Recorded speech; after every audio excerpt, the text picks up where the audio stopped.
warahmatullahi wabarakatuh. Yang terhormat Ibu Wilda Herlia Devita STP MSI serta rekan-rekan semuanya. Di sini kami akan mempresentasikan hasil tugas kami yang berjudul Integrasi Sistem Penanganan Pencemaran Limbah Cair pada Industri Kelapa Sawit. Studi kasus pengolahan PUMI. Sebelum itu, izinkan kami memperkenalkan diri kami. Saya sendiri sebagai Maita Kerin dengan rekan saya Kansa Sabita, Marnadi, Hengki Lubis, serta Dimas Septia. Next. Latar belakang yang kami ambil yaitu industri kelapa sawit berkontribusi besar pada devisa dan tenaga kerja. Namun, peningkatan produksinya menghasilkan limbah cair PUMI dengan COD, BOD, minyak, dan TSS yang tinggi, berpotensi mencemari tanah, air, serta menghasilkan emisi metan. Berbagai teknologi seperti lagoning, anaerob, degestion, biodegradasi mikroba, dan fitoremediasi digunakan untuk menurunkan beban pencemaran sekaligus mendukung zero waste melalui pemanfaatan biogas. Tantangan utama adalah integrasi teknologi dengan kapasitas teknik, biaya, dan SDM pabrik, sehingga diperlukannya analisis sistem pengolahan yang komprehensif untuk strategi pengendalian pencemaran yang berkelanjutan. Next. Berdasarkan latar belakang tersebut, dapat kita simpulkan beberapa tujuan. Yang pertama itu mengidentifikasi sumber pencemaran utama yang berasal dari proses produksi kelapa sawit, khususnya dari limbah cair palm oil mill effluent atau POME. Yang kedua, menganalisis karakteristik dan tingkat beban pencemar pada POME berdasarkan parameter kualitas lingkungan seperti COD, BOD, TSS, serta minyak dan lemak. Yang ketiga, mengevaluasi efektivitas teknologi pengolahan limbah yang telah diterapkan pada industri kelapa sawit, baik sistem konvensional maupun teknologi pengolahan lanjutan berbasis biologis atau terintegrasi. Yang keempat, menentukan strategi pengendalian pencemaran yang sesuai dengan kebutuhan operasional industri dan standar baku mutu lingkungan yang berlaku agar pengolahan limbah berjalan lebih efisien dan berkelanjutan. Oke, next. Yang selanjutnya itu ada interpretasi. Yang pertama itu integrasi sistem pengolahan limbah yang tujuannya itu untuk menurunkan beban pencemar secara bertahap melalui proses pretreatment, pengolahan biologis hingga tahap akhir polishing agar limbah yang dibuang memenuhi baku mutu lingkungan. Yang kedua, penggabungan beberapa metode pengolahan limbah diharapkan mampu meningkatkan efisiensi proses, menurunkan biaya operasional, serta memaksimalkan pemanfaatan hasil samping seperti biogas dari proses anaerobik digestion. Yang terakhir, itu interpretasi ini menjadi dasar dalam merancang sistem pengolahan limbah yang berkelanjutan, sehingga industri tidak hanya berfokus pada pengurangan dampak lingkungan, tetapi juga mampu menerapkan konsep sirkular ekonomi dan produksi bersih dalam operasionalnya. Baik, selanjutnya masuk ke metode. Nah, bahwa dalam analisis ini kami menggunakan studi literatur secara sistematis, di mana itu kami membahas pengelolaan limbah cair dari industri kelapa sawit, khususnya itu pada palm oil mill effluent atau PUMI. Nah, adapun literatur yang kami gunakan ini merujuk pada 3 jurnal yang dimana penelitian oleh Musumola dan Holland Today yang membahas sifat-sifat PUMI serta teknologi biodegradasi sebagai metode pengolahan yang berpotensi baik. Selain itu juga kita merujuk pada artikel Yuliarniza yang menjelaskan bahwa kondisi pengelolaan limbah di industri kelapa sawit di Indonesia.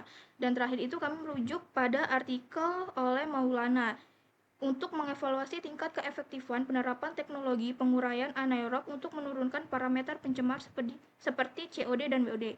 Nah, dalam tahap analisis ini nantinya itu dilakukan identifikasi variabel-variabel pencemaran terlebih dahulu. Selanjutnya itu dilakukan perbandingan teknologi pengolahan yang digunakan dalam berbagai studi, serta analisis mengenai kelebihan dan kekurangan dari setiap teknologi. Kemudian hasilnya itu nanti berupa rekomendasi strategi pengendalian pencemaran yang lebih berkelanjutan bagi industri sawit di Indonesia. Next. Berikutnya kita masuk ke bagian hasil dan pembahasan. Yang pertama itu kita membahas karakteristik limbah cair pabrik kelapa sawit atau PUMI. Nah, umumnya dalam proses pengolahan kelapa sawit ini limbah cair itu terakumulasi atau dari 3 sumber berbeda, yaitu air limbah klarifikasi, kondensat, sterilisator, dan air limbah hidroksiklon. Nah, setiap sumber ini memberikan kontribusi berbeda terhadap karakteristik akhir PUMI mentah. Karakteristik umum masing-masing PUMI mentah ini bisa dilihat pada tabel yang ada di slide, di mana nilai COD PUMI mentah itu berada pada kisaran 15.000 sampai 100.000 mg per liter. Sementara nilai BOD-nya itu berkisar 10.250 sampai 43.750 mg per liter, yang dimana itu menunjukkan tingginya beban organik dalam limbah ini. Selanjutnya nilai TSS juga itu tergolong tinggi, di mana itu rentangnya sekitar antara 5.000 sampai 54.000 mg per liter. Dengan suhunya itu berkisar 80 sampai 90 derajat Celcius dan pH-nya itu rentang antara 3,4 sampai 5,2. Nah, sehingga ini menunjukkan bahwa POME ini bersifat asam dan memerlukan penyesuaian pH sebelum pengolahan lebih lanjut. Selanjutnya, kualitas POME ini itu bervariasi tergantung dari kematangan TBS, metode ekstraksi, efisien klarifikasi, dan sistem pengolahan, sehingga desain pengolahan ini perlu fleksibel menghadapi fluktuasi beban pencemar. Next. Selanjutnya yaitu mengenai sistem penanganan limbah POME.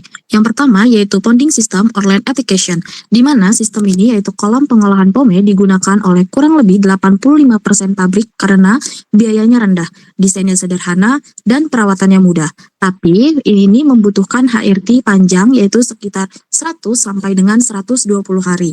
Dan lahan yang luas. Alurnya ini mencakup kolam penangkap minyak, pendinginan, anaerobik atau tahap utama reduksi COD atau BOD, aerasi, dan fakultatif sebelum dilepas.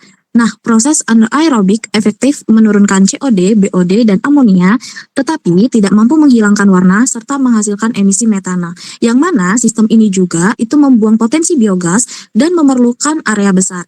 Nah, alternatif tangki digestor lebih kompak, yaitu HRT-nya sekitar 20 sampai dengan 25 hari.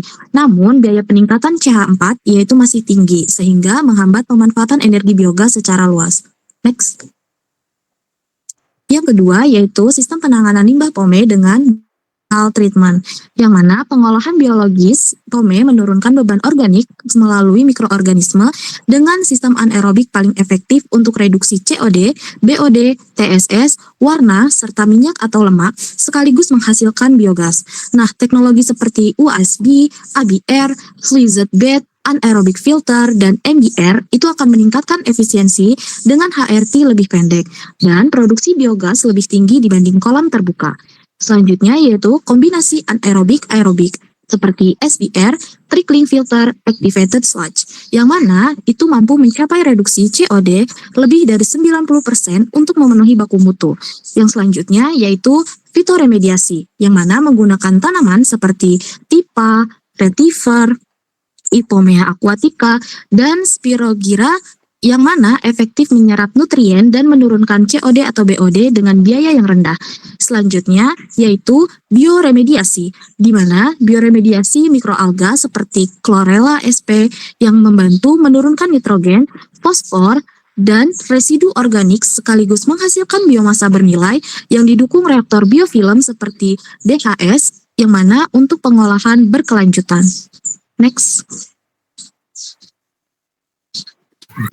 Oke, kita lanjut ke sistem penanganan limbah POME yang ketiga, yaitu psikochemical treatment, mana perlakuan psikokimia POME efektif mengurangi warna, minyak lemak, TSS, dan sisa organik melalui absorpsi, koagulasi, oksidasi, dan teknologi membran.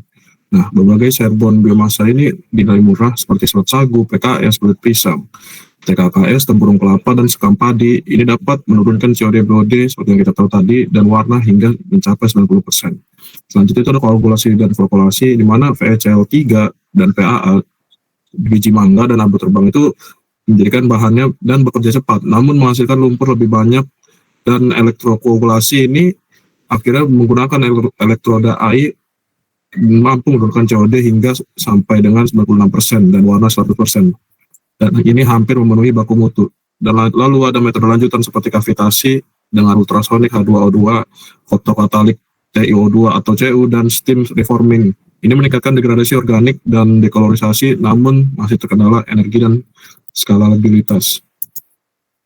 Oke, lanjut ke LCA atau analisis siklus hidup pada POME sendiri, di mana di sini di sawit LCA itu dievaluasi dengan dampak lingkungan pengolahan POME secara kuantitatif melalui parameter BOD, COD, dan emisi CO2.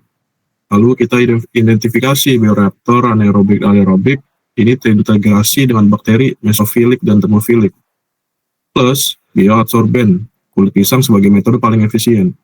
Lalu pemanfaatan limbah pertanian ini seperti kulit pisang, TKKS sebagai bioadsorben ekonomis karena murah, melimpah tanpa nilai komersial. Lalu kurangi biaya pembuangan serta hasilkan produk nilai tambah dalam analisis siklus hidup.